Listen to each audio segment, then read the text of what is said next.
নমস্কার, মায়ের হাতের রান্নাতে তোমার অনেক অনেক ভালোবাসা। আজ আমরা আছি করিমপুরের শিকারপুর, ভারতের শেষ সীমান্তে।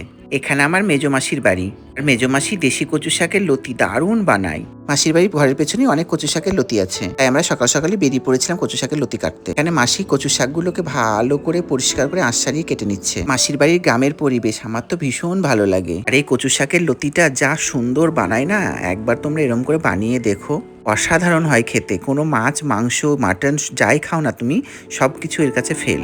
এখানে মাসি কচু শাকটা কেটে ধুয়ে রেডি করে রাখলো, ততক্ষণে আমি স্নানটা সেরে নিই। বৌদি আমাকে পিঠে সাবান দিয়ে দিচ্ছে, এই যে ভালোবাসাগুলো রয়ে যাবে সারা জীবন স্মৃতির পাতায়। তারপর আমি ক্যামেরাম্যান রেডি, এদিকে মাসি জল চাপিয়ে দিল কড়াইয়ে কচুর শাকটাকে সেদ্ধ করার জন্য। সুন্দর করে সমান করে ঢাকা দিয়ে সেদ্ধ হতে দিতে হবে। বেশি সময় লাগে না, বারবার ঢাকা খোলার দরকার নেই, বেশ কিছুক্ষণ থাকলেই সেদ্ধ হয়ে যাবে। দেখো আমার মাসি যেরকম করে সিদ্ধ করেছে সেরকম ভাবেই সিদ্ধ করো। মাসি এখানে একটা ভাজা মশলা করে নেবে, জিরে আর শুকনো লঙ্কাটা শুকনো খোলায় ভেজে নেবে। এই রান্নাটায় বেশি কিছু মাল মশলা লাগে না। আর এদিকে সেদ্ধ কচুর লতিটায় জল থাকলে চলবে না, এটাকে ভালো করে ছেঁকে ছেঁকে চিপে চিপে নিতে হবে, জলটাকে পুরো নিংড়ে নিতে হবে। আমার মাসি যেরকম করে রান্না করছে তোমরা সেরকম করেই কিন্তু রান্না করো। আর এদিকে মেন উপকরণ সেদ্ধ ছোলা আর বড়ি। ছোলাটা কিন্তু তোমরা আগের দিন ভিজিয়ে দুটো সিটি দিয়ে রাখবে। আর এই রান্নাটা পিওর সর্ষের তেলেই করতে হয়, তাই বড়িগুলো আগেই মাসি সর্ষের তেলে লাল লাল করে ভেজে তুলে রাখলো। তারপরে ওই কড়াইয়ে ওই সর্ষের তেল আবার দিয়ে দিল, ফোড়নে তেজপাতা, শুকনো লঙ্কা আর গোটা জিরে ফোড়ন দিল। তারপরেই জল ঝরিয়ে রাখা যে কচুর লতিটা সেদ্ধ করা ছিল সেটাই দিয়ে দিল। তারপরে একটু নাড়াচাড়া করে যে সেদ্ধ করা ছোলাটা ছিল সেই ছোলাটা দিয়ে দিতে হবে। কি যে অপূর্ব হয়েছিল খেতে, না করলে তোমরা জানতেই পারবে না। তারপর পরিমাণ মতো লবণ আর পরিমাণ মতো হলুদ দিয়ে কষাতে হবে। এদিকে কষা হতে হতে মাসি ভাজা মশলাটাকে গুঁড়ো করে নেবে। মাসি শিলনোড়াই ব্যবহার করেছিল। পরে মাসি গুঁড়ো করে নিয়েছে মশলাটা, তারপরে ওই মশলা গুঁড়ো করা হওয়ার পরেই ওই পাটা নোড়াতে শুধু লঙ্কা আধ বাটা করে বেটে নিতে হবে। লঙ্কাটা কিন্তু তোমরা পরিমাণ মতো দেবে।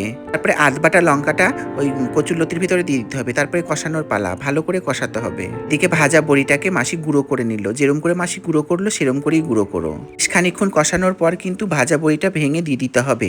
তারপরেও বেশ খানিকক্ষণ কষাতে হবে। এই রান্নাটা কিন্তু অনেকটা সময় লাগে, তাড়াহুড়ো করলে চলবে না। বড়ি ভাজা দিয়ে বেশ কিছুক্ষণ কষানোর পর পরিমাণ মতো চিনি দিতে হবে। আমি কিন্তু এই কচুলতির নাম দিয়েছি কচু শাকের কটকটি। এই কচু শাক অনেক রকম ভাবেই রান্না করা যায়। তারপরে মাসি ভাজা মশলাটাও দিয়ে দিল। ভাজা মশলা দিয়ে বেশ খানিকক্ষণ নাড়াচাড়া করাতে হবে। বেশ খানিকক্ষণ নাড়াচাড়া করে শুকনো শুকনো হয়ে আসবে, তারপরে তাতে দরাজ হাতে ঘি দিয়ে দিতে হবে। এই কচু শাকের মেন উপকরণ ভাজা মশলাটা আর ঘি। কি যে অসাধারণ হয়েছিল খেতে, তোমরা একবার বানিয়ে খেয়ে দেখো, তারপরে আমাকে কমেন্ট করো। চিংড়ি মাছ, ইলিশ মাছের মাথা দিয়েও রান্না করা যায়, কিন্তু আমার এই রান্নাটাই বেশি ভালো লাগে। ব্যাস রেডি হয়ে গেল মাসির হাতের কচু শাকের কটকটি। দারুণ হয়েছে, দারুণ। একবার তোমরা বাড়িতে বানিয়ে দেখো, সত্যি বলছি অসাধারণ। মাছ মাংসকে ফেল করবে, অসাধারণ হয়েছে। আমি কোনো কথা বলতে পারছি না, আমি এখন খাই আগে। টাটা।